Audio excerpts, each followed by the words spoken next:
자, 이번 시간에는 통계 마지막 내용, 통계적 추정입니다. 자, 이 추정에 대해서 공부할 때, 자, 일단 제가 결론부터 말씀드리겠습니다. 여러분들이 알고 가셔야 되는 내용이 딱 한 줄입니다.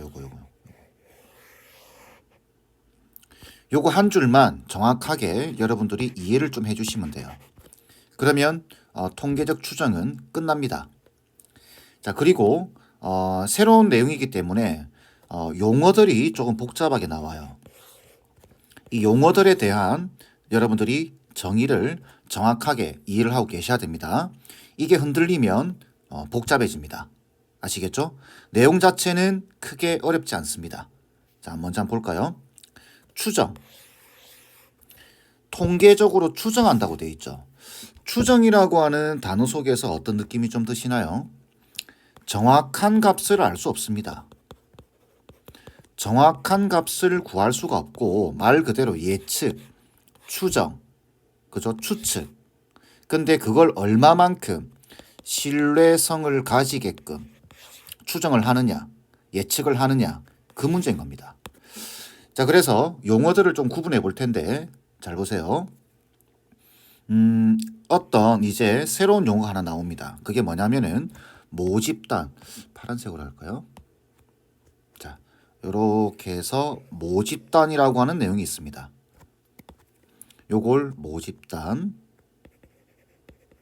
모자가 붙었다라고 하는 것은 이 모자는 무슨 말이냐면 모자, 모태가 되는 원래 집단. 예를 들면은 전국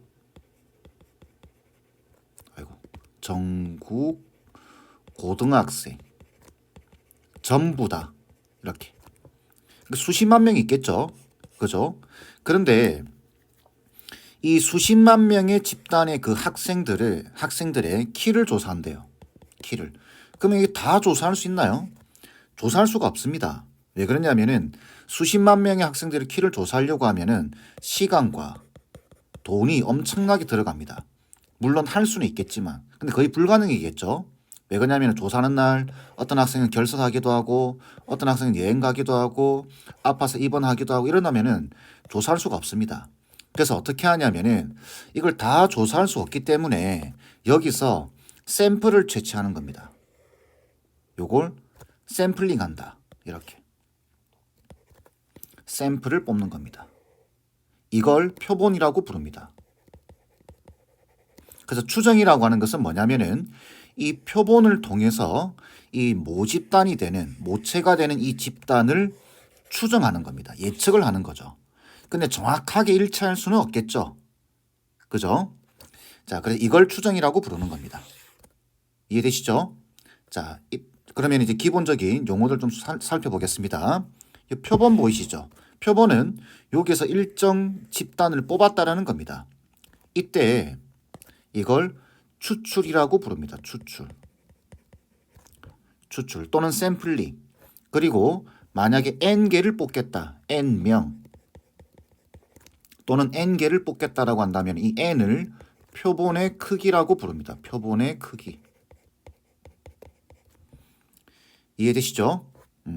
자, 다시 표본을 보고 이쪽으로 이 모집단을 추정하는 것을 추정이라고 부르고 이때 표본을 뽑는 것을 샘플링 또는 추출이라고 부르고 그 다음에 그 표본의 크기 n명이면 이걸 표본의 크기라고 부릅니다. 이때 샘플링을 할 때 공정성, 누가 봐도 공정해야 되겠죠. 공정성을 위해서 이제 이런 이야기가 나옵니다. 임의 추출. 이게 뭐냐면 이런 겁니다. 데이터를 조작하기가 참 쉽습니다. 이 추정이라고 하는 내용에서는. 왜 그러냐면은 어떤 나라에서 전국 고등학생의 키를 조사하는데 그 나라에서는 이 키를 좀 과시하고 싶어요.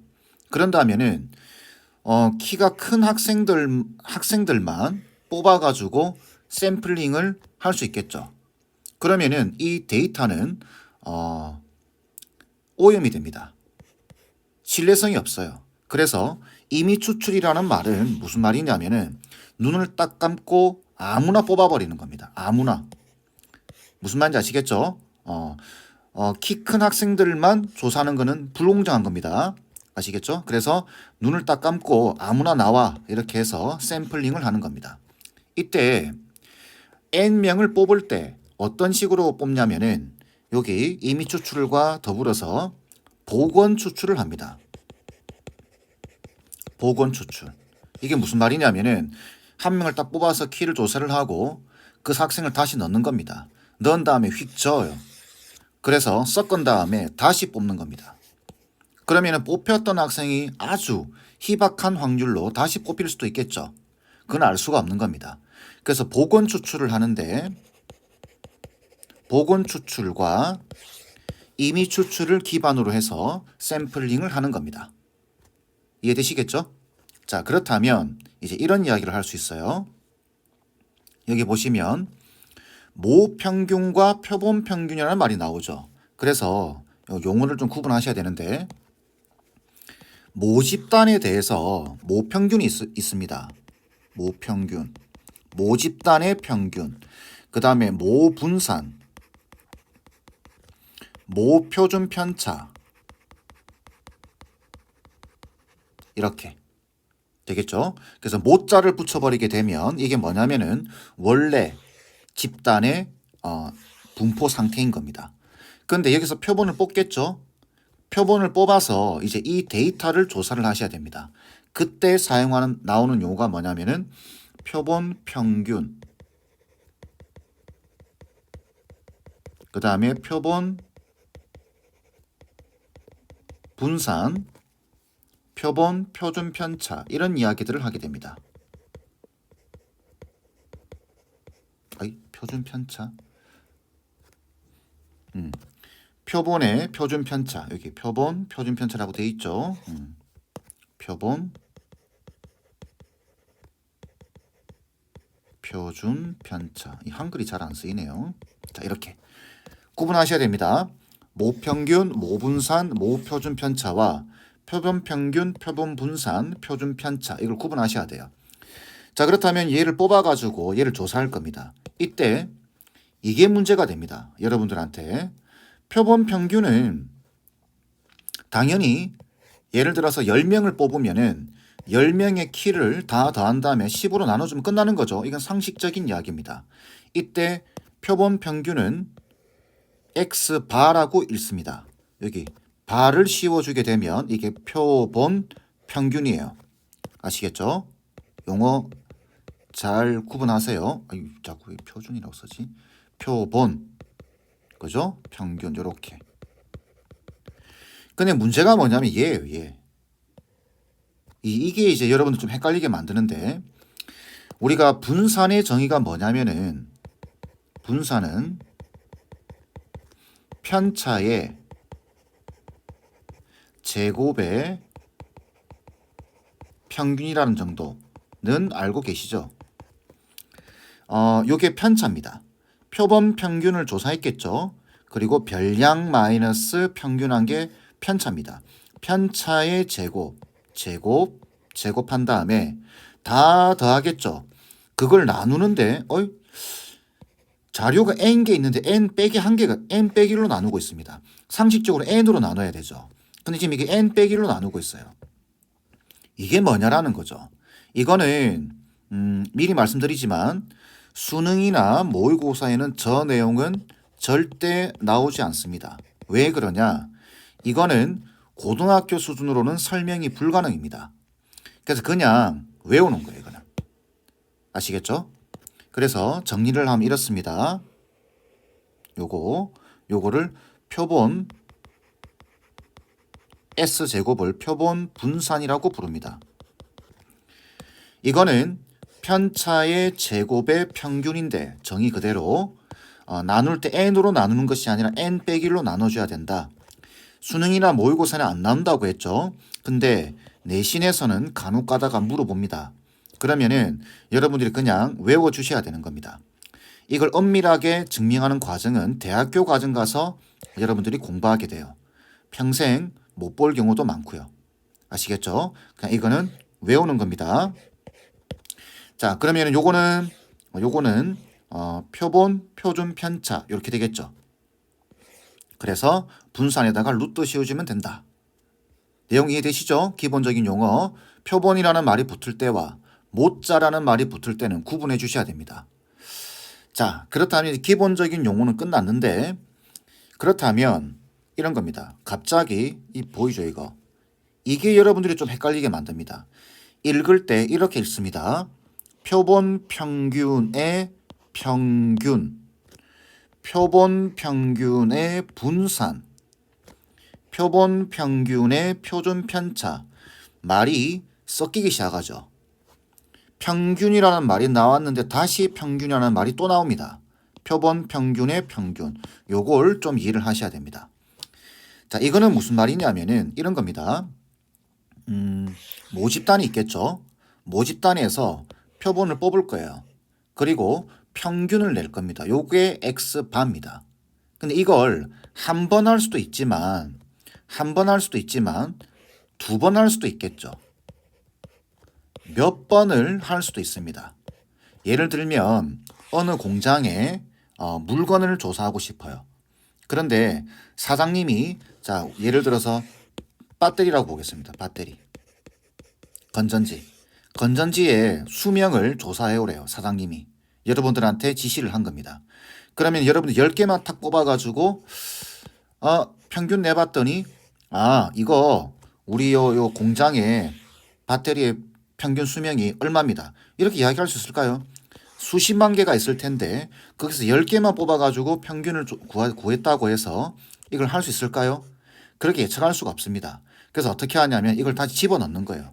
집어넣고 휙 저은 다음에 다시 또 10개를 뽑습니다. 그럼 두 번째 평균이 나오겠죠. 첫 번째 표본의 평균, 두 번째 표본의 평균. 그리고 또 뽑겠죠. 세 번째 표본의 평균. 이런 식으로. 몇 번까지? 원하는 결과가 나올 때까지. 그런데 이 자료들을 여러분이 예를 들어서 100번을 했다고 보겠습니다. 이런 시행을 100번을 했어요. 사장님한테 보고할 때 100번 자료 100개를 다 이야기할 건가요? 그렇게 할 수가 없죠. 그러면 일 못한다는 소리를 듣습니다. 그래서 어떻게 하냐면은 이 100개를 대표할 수 있는 값이 필요합니다. 그래서 이걸 다시 평균 내는 것. 무슨 말인지 아시겠죠? 표본 평균들이 여러 개가 나올 텐데 이걸 대표할 수 있는 값, 대표값. 그래서 그걸 다시 평균 내는 겁니다. 이 X바입니다. 그래서 표본 평균의 평균 이렇게 읽어주는 겁니다. 되겠죠? 근데 이것도 마찬가지예요. 여기 n 빼기 1로 나누는 게 설명이 안 된다고 말씀드렸는데 고등부 과정에서는 그냥 알고 가는 겁니다. 표본 평균의 평균은 모평균과 같습니다. 아시겠죠? 이거는 증명 안 합니다. 그냥 기억하는 거예요. 표본 평균의 평균은 모평균과 같다. 그 다음에 표본 평균의 분산은 모분산을 표본의 크기로 나눈 것과 같다. 이 n은 표본의 크기입니다. 요건 표본의 크기. 아시겠죠?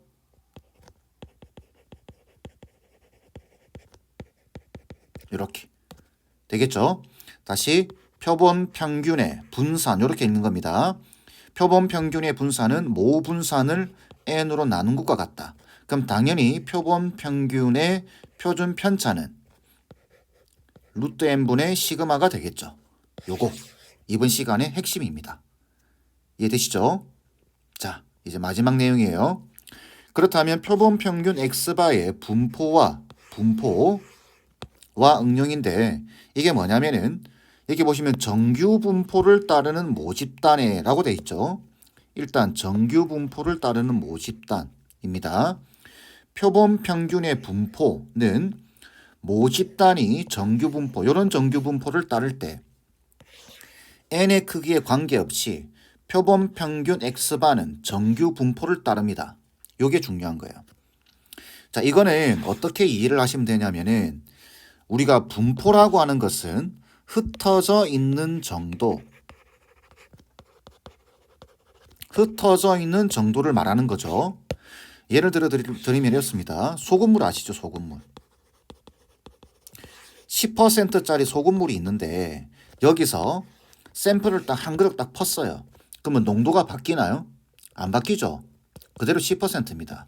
농도라고 하는 것은 이 소금 물 속에 소금 알갱이들이 얼마만큼 섞여 있는가, 그 흩어져 있는 정도를 나타낸 게 퍼센트입니다. 그렇다고 해서 한 그릇을 푼다고 해서 이게 농도가 바뀌진 않겠죠. 그대로 따라갑니다. 이렇게 이해를 해주시면 돼요. 그래서 모집 단위 정규 분포를 따르면 n의 크기에 관계없이 표본 평균도 정규 분포를 따릅니다. 이때 표본 평균도 정규 분포를 따르는데 앞에서 표본 평균의 평균은 모평균과 같다고 되어 있죠. 그대로 사용하는 겁니다. 이게 그대로 오는 겁니다. 이렇게 되겠죠. 그 다음에 요 시그마가 바뀌는 겁니다. 요걸 조심해 주셔야 됩니다. 요게 그대로 오는 것이 아니라 n으로 나눈 값이 여기 들어오게 되는 겁니다. 되겠죠? 이거는 그냥 그렇구나 라고 기억하시면 됩니다. 아시겠죠? 그렇게 일을 하십니다. 그래서 우리가 표본 평균이 예를 들어서 어떤 정규 분포를 따르는 적어드리겠습니다. 어떤 모집단이 이런 정규 분포를 따른대요. 50에다가 16, 4제곱이라고 하는 이런 정규 분포를 따르는데 여기서 표본을 n이 16인, 표본의 크기가 16인 표본을 추출을 했대요. 그럼 이 표본에 대한 분포 상태는 평균은 그대로 가고 그 다음에 표준 편차는 이게 분산이죠. 이걸 표본의 크기로 나눠버리시면 됩니다. 그게 1제곱 이래 되겠죠. 요런 정규 분포를 따른다. 그래서 표본 평균에 대한 분포를 물어보게 되면 이걸 사용하시면 안 되고 이걸 사용하셔야 됩니다. 예를 들어 P에 이렇게 표현을 합니다. 50 X바 60 이렇게 돼 있으면은 X바에 대한 확률을 구하라 그 말이죠. 그러면 이걸 사용하시면 안 되고 이걸 이용해서 표본의 크기로 나눈 이걸 이용해서 이걸 표준화시켜서 계산해 주셔야 된다. 그런 이야기인 거죠. 아시겠죠? 자, 그래서 이게 그 내용이고, 자 마지막 n이 충분히 큰 표본의 분포, 표본 평균의 분포. 이거는 뭐냐면은 모집단이 정규 분포를 따르지 않아도 여기는 지금 모집단이 정규 분포를 따른다고 돼 있죠. 근데 모집단이 정규 분포를 따르지 않아도 n이 충분히 크면